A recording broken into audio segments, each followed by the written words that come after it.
Hello everyone, it's me Clayton. I just finished watching Lisa Frankenstein, starring Katherine Newton and Cole Sprouse, and directed by Zelda Williams, and written by Diablo Cody, the same writer as Jennifer's Body and Juno.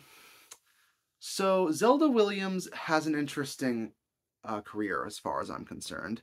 Not only is she the daughter of Robin Williams, but she's also the voice of Kuvira from Legend of Korra.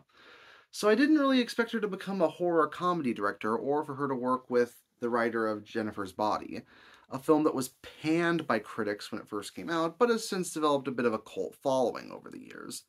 And something tells me I think Lisa Frankenstein is going to end up in a similar vein. Let's get to the story, shall we?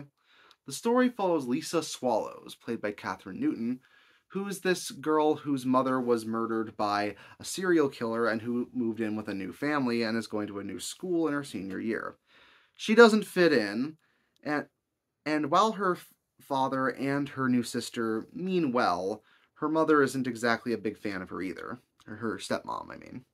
But on one particular night, when a lightning strikes at a nearby cemetery, a undead boy, played by Cole Sprouse, rises from the grave and seems to grow attached to her.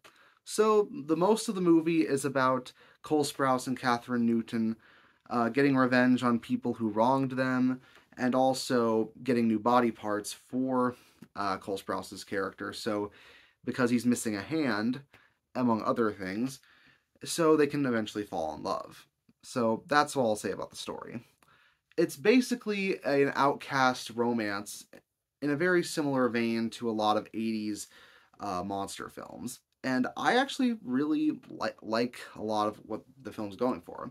It's got a lot of love for film history, such as George Méliès' A Journey to the Moon, and even Day of the Dead from George Romero. But it also happens to have that signature Diablo Cody writing that's, quirky, but also feels like it's the way that teenagers would talk, even if it is teenagers from the 80s when it comes down to it. And naturally, since the movie takes place in the 80s, it's got a lot of bright colors, it's got a lot of fashion that's of the time, and it even has a lot of interesting casting choices, such as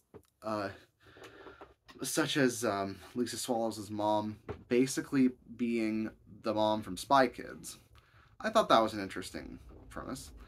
And on top of that, Zelda Williams clearly has a lot of ways of making dark comedy, such as Cole Sprouse's character's tears that apparently smell horrible, the fact that he's constantly dropping bugs and worms everywhere, which does make for some good gross-out comedy, and she clearly also gets slapstick and some great comedic chase scenes down, but she also manages to get some genuinely dark humor in there, such as when Cole Sprouse's character ends up having a body count in the film that has some characters who definitely deserve it, but definitely also some who don't really feel like they deserve it.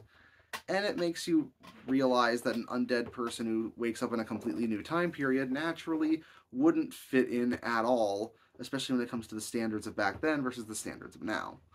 There's also some animated bits that show off Cole Sprouse's character's backstory that I thought were rather well done, both for the opening credits and one sequence that happens near the end of the film.